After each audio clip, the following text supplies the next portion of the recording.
ডেটটা ছিল 14ই আগস্ট। 3 দিনের লং উইকেন্ড পেলে আমাদের মতো ভ্রমণ পিপাসু বাঙালিদের ঘরবন্দি হয়ে পড়ে থাকাটা খুবই চাপের। যদিও আজকের ডেস্টিনেশনে এর আগে আমি দুবার গেছি, তবুও কর্মক্ষেত্র থেকে কাছে হওয়ায় চটজলদি একটা প্ল্যান করেই ফেললাম। এবারে আমাদের ভ্রমণ সঙ্গী কোরবাতে থাকাকালীন আমার ফ্ল্যাটমেট সব্যসাচীদা এবং তার স্ত্রী বর্ষা বৌদি। 18517 কোরবা টু বিশাখাপত্তনমে চেপে 1 ঘন্টা লেট করে অবশেষে আমরা পৌঁছে গেলাম ওয়েলকাম টু কলকাতাবাসীদের কাছে লং উইকেন্ডে ঘোরার জন্য বেস্ট অপশন যেমন দীঘা, দার্জিলিং, মন্দারমণি, তেমনি আমাদের কাছে এই ভাইজ্যাগ। আজকে হচ্ছে 15 আগস্ট আর এখন বাজে 7:30। তো আমরা স্টেশন থেকে বেরিয়ে এখানে এমআর বাইকস বলে একটা স্কুটি রেন্টাল আছে, জাস্ট স্টেশন থেকে বেরিয়ে 300 মিটার দূরে সোজা চলে আসলে এই জায়গাটা আসবে। এখান থেকে হচ্ছে আমরা এই দুটো স্কুটি রেন্টে নিলাম আমাদের 3 দিনের জন্য। আর এখানে সত্যি এখানে এত রাশ রয়েছে যে অলরেডি স্কুটি সব অনলাইন বুক হয়ে গেছিলো। তো আমরা পেয়েছি অ্যাক্টিভা 6G, দুটো ছিল তো আমরা পেয়েছি। বাকি অনেককে মানে ফিরে যেতে হয়েছে, অনেকেই পায়নি। বাকি বাইক অ্যাভেলেবেল আছে, সেগুলো আবার একটু দাম বেশি পড়বে। আমরা এই স্কুটি নিয়ে আমরা হোটেলে এলাম, বাট হোটেলে আমাদের চেক ইন টাইম হচ্ছে আফটার 12 PM। তো এখন আমাদের চেক ইন তো করতে দেবে না, বাট আমরা লাগেজ রেখেছি। আর এদের যে কমন ওয়াশরুম খুব ক্লিন, খুব নিট অ্যান্ড ক্লিন। সেখানে আমরা ফ্রেশ হয়ে এখন আমরা বেরোবো। এখন দেখা যাক কোথায় যাওয়া যায়, এখনও ডিসাইড করা হয়নি। প্রথমে কিছু ব্রেকফাস্ট করব, ব্রেকফাস্ট করে তারপরে দেখা যাক কোথায় ঘুরতে যাওয়া যায়।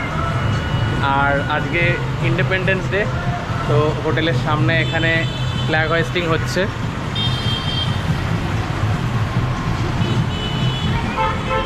ওকে, এই হোটেলের ব্রেকফাস্ট আইটেমস আমার খুব পছন্দের। খাবারের কোয়ালিটি বেশ ভালো আর দামও রিজনেবল। আনএক্সপেক্টেডলি আমরা এবার যে হোটেল বুক করেছি তার একদম পাশেই ওয়াকিং ডিস্টেন্সে এই হোটেলটি ছিল। চলো ভিতরে ঢোকা যাক।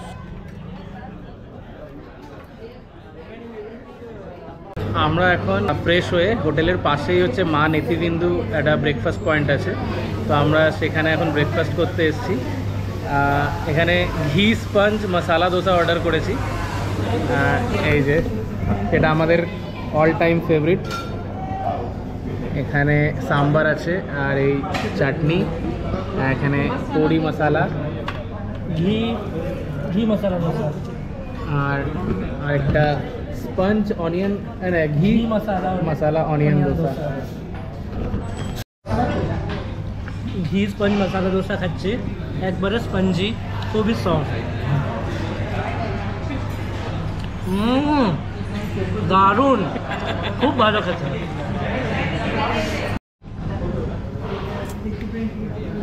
আর এখানে আমরা পুরি সবজি অর্ডার করেছি। এদের পুরির সাইজগুলো দেখো, ভাটুরের মতো।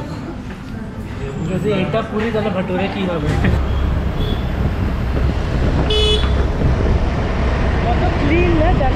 এবার বিচ রোডটা আসবে।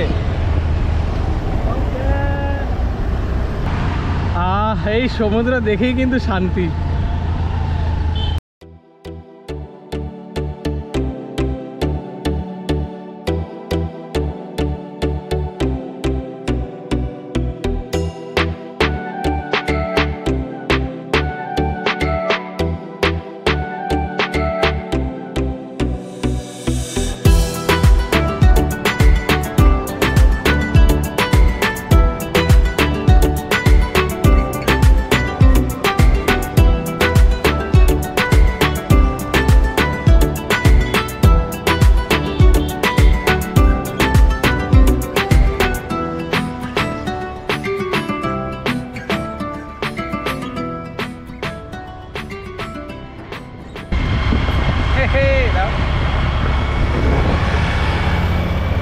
ভাইজ্যাগের রাস্তায় স্কুটি চালানো কিন্তু আলাদাই মজা, এত সুন্দর পরিষ্কার, এত স্মুথ রোড। ব্রেকফাস্ট সেরে আমরা রওনা দিই কৈলাসগিরির উদ্দেশ্যে।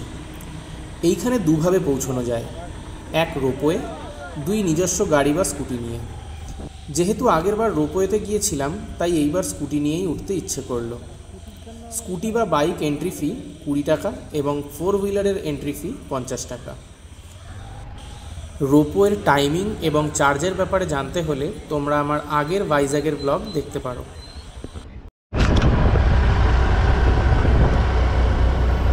আমরা এখন কৈলাসগিরি হিলসে উঠছি স্কুটি নিয়ে। আর এই যে সভ্যতা আর বৌদি, কেমন লাগছে? থ্যাংক ইউ সুতি, খুব ভালো লাগছে। আর ওপর থেকে সমুদ্র দেখতে আরো খুব ভালো লাগবে।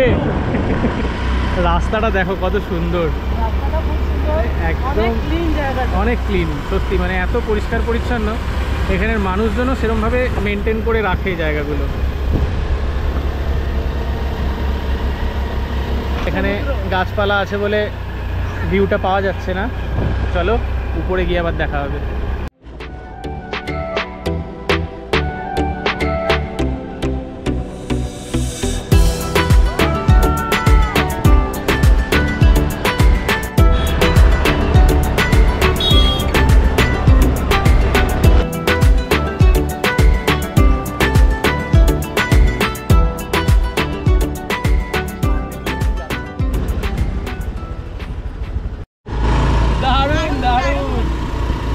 এত সুন্দর রাস্তা, এরকমভাবে স্কুটি চালানো বিশাল মজা। হ্যাঁ, সেকেন্ড ট্রিপ তাও ভালো লাগছে। দারুণ। আমার ভালো লাগে ভাইজ্যাগ, আমার থার্ড টাইম ভাইজ্যাগ, বাট আমার খুব ভালো লাগে।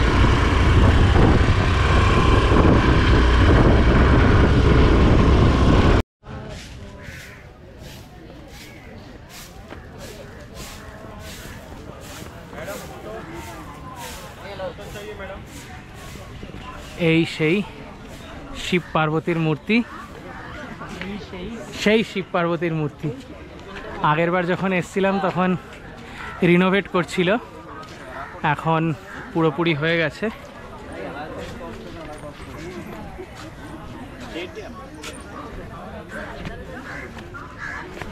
আর এইদিকে হচ্ছে ভিউ পয়েন্ট আছে, আমরা এখন এই ভিউ পয়েন্ট দেখতে যাচ্ছি।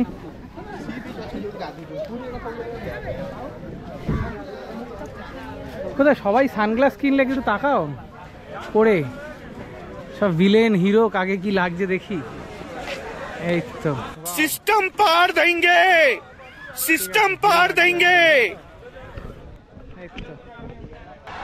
वाह क्या सीन है, খুব আনন্দ করছি আমরা। চলো, এখানে কৈলাসগিরি হিলসে জিপ লাইন আর এই স্কাই সাইক্লিং এর অ্যাডভেঞ্চার স্পোর্টসগুলো রয়েছে। এখানে হচ্ছে একমাত্র সভ্যতা গেছে জিপ লাইনে, আমরা কেউই যাইনি, আমরা দাঁড়িয়ে দাঁড়িয়ে দেখছি ও আসছে।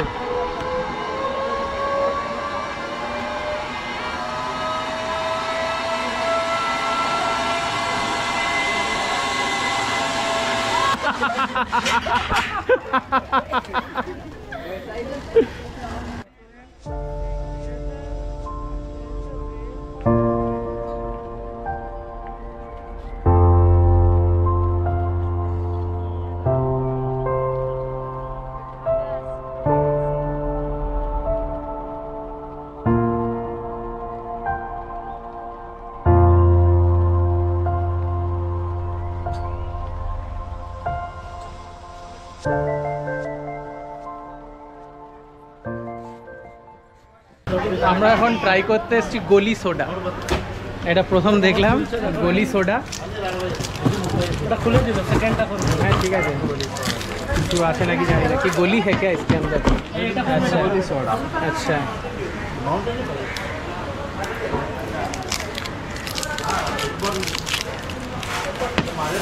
এর ভিতরে হচ্ছে গুলি আছে একটা, এটাকে হচ্ছে টিপে ফেলতে হবে নিচে, তারপরে খেতে হবে। हाँ हाँ खोल दो, तीनों को खोल दो। एक को खोलो, दिखाओ, इसको खोल दो। ठीक है, खोल दो, ना। बाकी को भी खोल दो। हाँ खोल ही दो, खोल दो, खोल दो, ओपन करो। ऐसा करो, ऐसा इजी है, ऐसा नहीं। हाँ करो, करो। टेक्नोलॉजी, टेक्नोलॉजी अच्छा दिन है। करो। Would like to take notes while I take Cheers. Yes. Cheers. সে নাও, তুমি খাও, ট্রাই করো। কেমন ঠান্ডা? কৈলাসগিরি থেকে নামার সময় একটা পয়েন্ট আছে, মানে অনেকটা উপর থেকে নিচে একটু নামতে হয় সিঁড়ি দিয়ে। আর নামলে এখানটা দেখো এত নির্জন, লোকজন খুব কম আসে। আর এখান থেকে সমুদ্রটা দেখো কি সুন্দর লাগছে।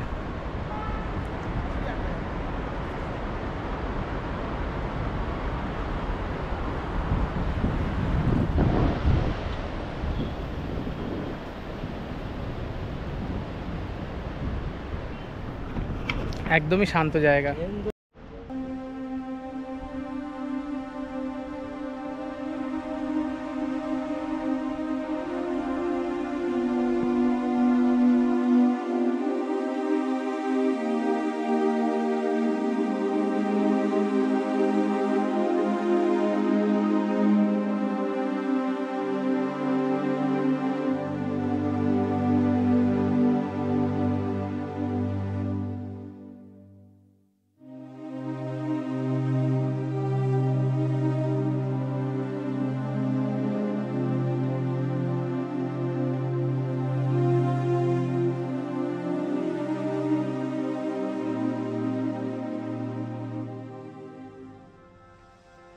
অবশেষে দুপুর 3টে নাগাদ আমরা চেক ইন করি আমাদের 3 দিনের আস্তানা এলিগেন্ট হোটেলে। আরকে বিচ থেকে মাত্র 2 কিলোমিটার দূরে অবস্থিত এই হোটেলটি location, food, room, staff behaviour সবেতেই ছিল 5 আউট অফ 5। রুমগুলো ছিল খুবই স্পেশিয়াস এবং ওয়েল মেনটেন্ড, এবং বাথরুমগুলো ছিল খুবই নিট অ্যান্ড ক্লিন। একদম মেন রোডের উপরেই হওয়ায় হোটেলটি থেকে যে কোনো জায়গায় যাওয়ার জন্য অটো বা ক্যাব পেতেও কোনো অসুবিধে হবে না। পার নাইট চার্জ পড়েছিল 2000 টাকা।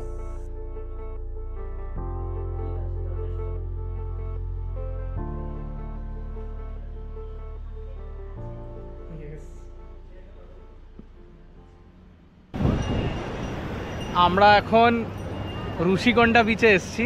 আসলে আমাদের যাওয়ার প্ল্যান ছিল ভিমিলি বিচ, থোটলাকোন্ডা, এগুলো দেখে আমাদের আসার কথা ছিল। বাট এতটাই আজকে লেট হয়ে গেছিলো আর শরীর আর দিচ্ছিল না। তো দেখলাম, তারপরে মেঘও করেছে ভালো আকাশে, যে আবার বৃষ্টি নেমে গেলে চাপ হয়ে যাবে, অনেকটা দূরে এখান থেকে।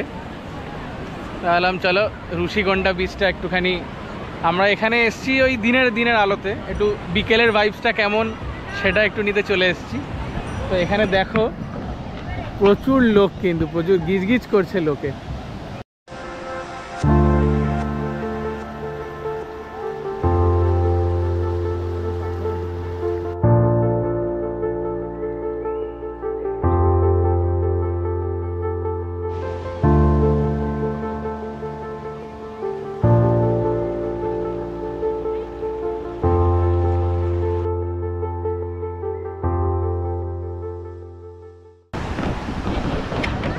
আমাদের কালকের প্ল্যানে আছে এখানে এসে স্নান করার।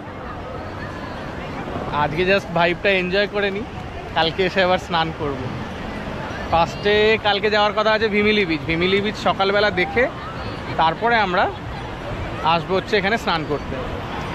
হ্যাঁ দেখো ভিউটা। আর ওই যে সভ্যদা, ও অনেকক্ষণ ধরে উতলা হয়ে পড়েছিল যে জলে পা দেবে একটু।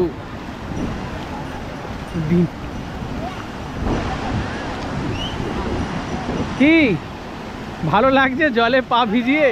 रोम रोम भाइयों, খুব ভালো লাগছে। ঋষিকোণা বিচ থেকে বেরিয়ে এই আরাকু কফির স্টলটা থেকে অবশ্যই তোমরা কফি ট্রাই করো। আর এখানে কফি পাউডারও কিনতে পাওয়া যায়, আমি নিয়ে এসেছিলাম। তবে ফিল্টার কফি স্টাইলে বানাতে হবে, না হলে কিন্তু একদম স্বাদ পাবে না। সন্ধেবেলাটা কাটাতে চলে আসি আরকে বিচে। নানান ধরনের খাবারের স্টলগুলো সবই যেন কাছে ডাকতে থাকে।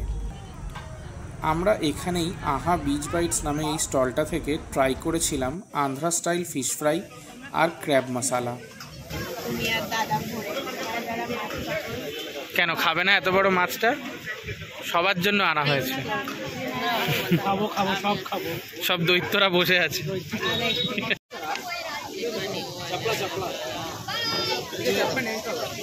অবশেষে আমাদের হোটেলেরই নিজস্ব রেস্টুরেন্ট মিডওয়ে থেকে অন্ধ্রা স্টাইল চিকেন দম বিরিয়ানি দিয়ে ডিনার সেরে প্রথম দিনের সমাপ্তি ঘটালাম। দেখা হবে নেক্সট ব্লগে।